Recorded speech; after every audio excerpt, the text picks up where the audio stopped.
In today's video, we are talking about automation, specifically a technique that can turn boring sounds like this into this in just a few minutes. After all the years I've spent in Ableton, I feel like I've tried just about every automation and modulation technique under the sun. And there isn't a single method, device, or plugin that gives me quite as much satisfaction as the technique that I'm going to show you today. I'll quickly show you what the loop sounds like and how I made it, and then we'll get into the topic of the video.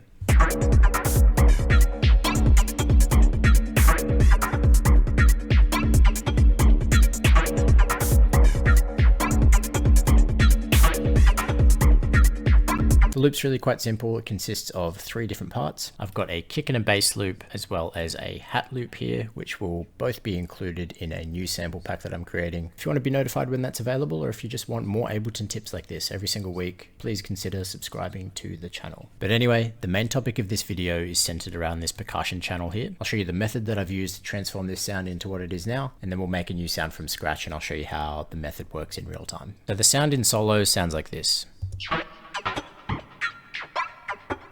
You can see there's quite a bit of automation going on with the pitch, the decay, the core style on this shifter, the time on this phaser. Then I've got a bit of extra processing behind that with an EQ curve, a filter with an LFO just to add a bit of feel to the sound. Then we've got a delay and a reverb at the end just to fill the space out. But the magic behind this method all exists within the MIDI clip here. So each of these parameters that you see with a green dot next to them, these are all being automated directly within the MIDI clip. If I open up the MIDI clip and click on this automation dial here, you can see I've got all of these parameters mapped directly inside the MIDI clip. So here we've got our pitch, here we've got the course for our shifter, and here we've got the flange time for our flanger. And for most of these parameters, as you can see, they're just in these blocks. What I simply do is just click B on my keyboard and literally just pencil those in. Let's start a new sound from scratch and I'll show you exactly how this works. So we're working on this percussion 2 track now, and we've got a one-shot percussion sound from that same sample pack that'll be out soon that I mentioned earlier.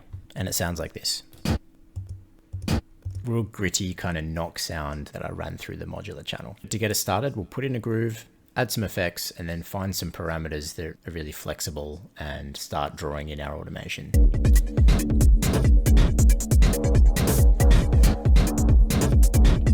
Might change that a bit down the line. It's not super important, but I'm happy with that as a starting point. Now I've added this corpus, and I might start with automating this dry wet parameter here.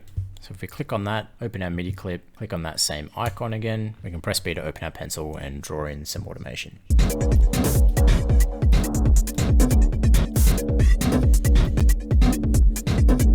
Still very subtle at the moment. Let's maybe change the tune of our corpus and see what that does.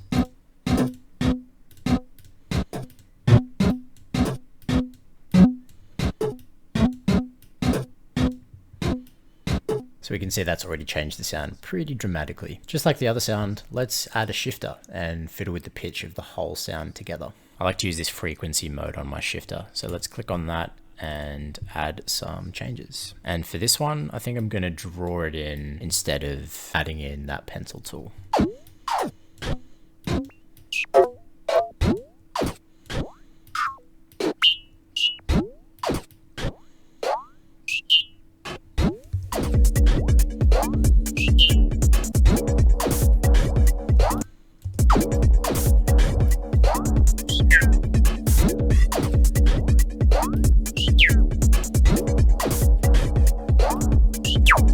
We've added some pretty dramatic dynamic changes to that sound, so I'm going to add a compressor and just cut off some of those peaks while we're here.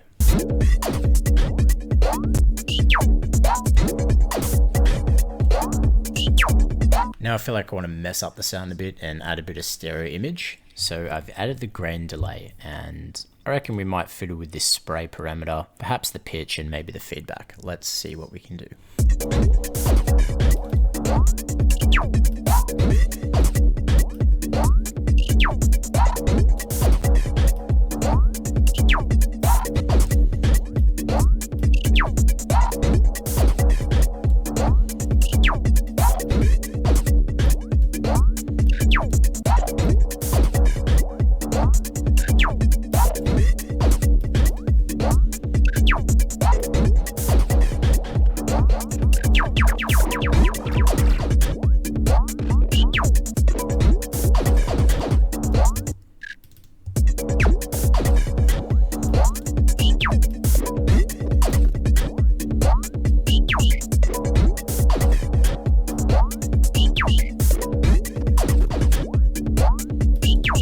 Already sounding pretty interesting. What I might do is tame the sound a little bit with a filter, add some finishing touches, and then show you all before and after. So I added in this bandpass filter here, added a bit more automation on the frequency dial, which you can see in here, added a delay and a reverb, and this is what it sounds like before and after.